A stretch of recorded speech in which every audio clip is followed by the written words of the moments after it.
My names are Scotty, Jongolo. I was born in Mongu, the western province. And then I moved to Lusaka. Well, my parents were posted, I was born in '89. Yeah, so my parents moved up to Lusaka just when I was turning 1, I think, towards 1990. And I've grown up here ever since. I think photography it happened to me, really. It wasn't something that I had considered doing ever. But maybe part of the influence would have been my father, because he owned this Olympus film camera with this one really creaky lens. Like when you turn that thing to focus, it was just like quick, quick. So I had always been sort of indirectly interested in how film worked, because like when you exposed for the film, all you saw was like this little 35mm film with just shapes on it, and you take it to a dark room and voila, you have a picture after a couple hours. So that interested me really. But then I think after I lost him in 2006, if I recall correctly, yeah, I just had no interest whatsoever in photography. So I branched into producing music and some sound design, all of which was mostly self-taught, because at the time, university still is very expensive. So my family couldn't afford to send me there. So I had to learn things the hard way. Either you talk to someone or you find a DJ, no matter how shady they looked, you want to learn. That was me. So I branched off of photography, and one afternoon, I remember this very, very clearly, was 2015, yes. I was walking out of a mall, buying vegetables to go cook back home. This one guy, his name is Travis. He taught me the very basics of photography. This was now in the digital realm. So I was walking out of the store, and he just looked up at me and he was like, "Wow, you're so tall." I said, "Well, I know." And he said, would you like to come to my photo studio to take some portraits? And I said, "Yeah, sure."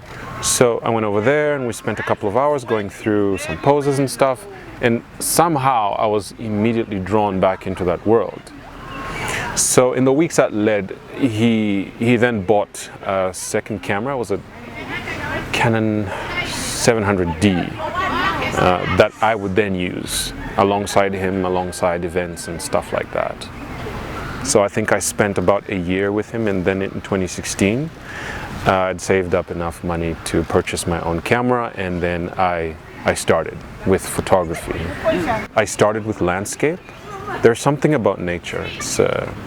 It's calming, honestly. I've grown up in the city, so I'm saturated with the sounds, cars, or the train tooting by. It's so much noise.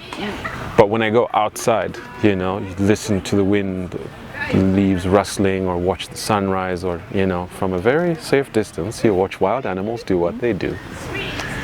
That was very calming for me. But I quickly realized that I had not tapped into the landscape market, so I did not know how to sell these pictures. So I quickly had to shift my perspective to look at what paid more. So then the aspect of doing events and weddings and portraiture then came into the mix. So I think I made quite a good amount of money from events and weddings, so to speak, seminars or some company events, which then directed me to focus more on something that I never ever would have considered, which is finally portraiture. This is kind of like where I'm at. So I'm doing a lot of double exposure photography with portraiture and some creative Photoshop manipulation and things like that, to sort of look at things quite differently, because I feel we are in the digital age now. So I want to explore this age while it's still here. So that's where I'm at right now, really playing around with pictures. You sort of with portraiture, it's almost as if you briefly fall in love with your subject for that moment and take them in, and it's magic. So that's what I've come to love about it. So this transition from landscape to macro to a little bit of street to astrophotography as well, thanks to my father, and now portraiture. It's been such a huge learning curve, but mostly extremely difficult because I've had to rely on Google.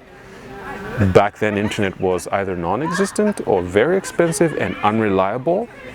So most of it has been self-taught through trial and error. If I could choose, I would go to photography school. Mainly for the connections. Yeah. I feel they connect you to where you need to be.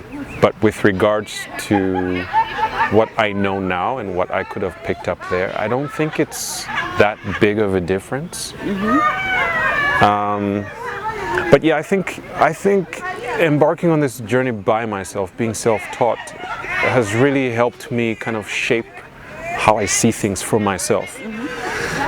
A lot of times I believe that we are influenced by our surroundings, and maybe, you know, unbeknownst to me, if I was in a photography school, maybe their ideas or suggestions of how this and that is taken, that could have sort of influenced and paved my direction. So yeah, I really do appreciate the fact that I kind of got to learn things my way somehow. Kalingalinga is, like many other compounds in Zambia, is unique. It's sort of seen like a slum, so to speak, you know, where the poor people live, where everyone who's forgotten and shunned in society lives.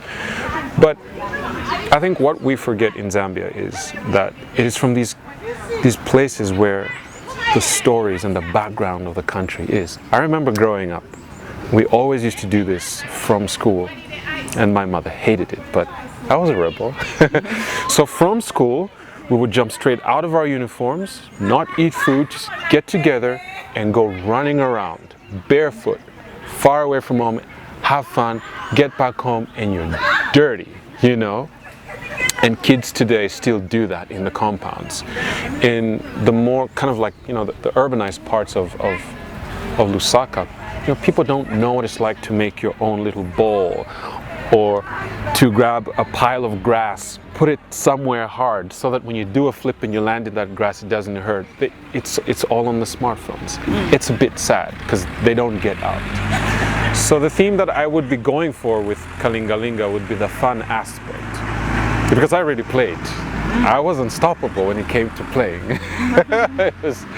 It was so crazy. So what I would like to really focus on would be the aspect of children doing what they do best, you know, unrestricted playfulness and fun, to really let their minds wander, because we really got creative. I wanted a remote control car, but at the time, you know, I was raised in a huge family, so they couldn't afford these things. I wanted these things, but they couldn't. So we had these ingenious ideas of getting like strings of wires and stuff, and you mold your own car, you know, and we'd line up in the street and we would race. It was so much fun. And when I bike through Kalingalinga today, I still see kids doing this. It's things from like 20 years ago. Yeah. It's so much enriching, you know, with these kinds of memories. So that aspect of fun, you know, and that satisfying feeling that I once had growing up, that's something that I really want to focus on, the fun side, because unfortunately society today has shunned this place, but there is a lot of life there, and the fun aspect is something I really would love to capture.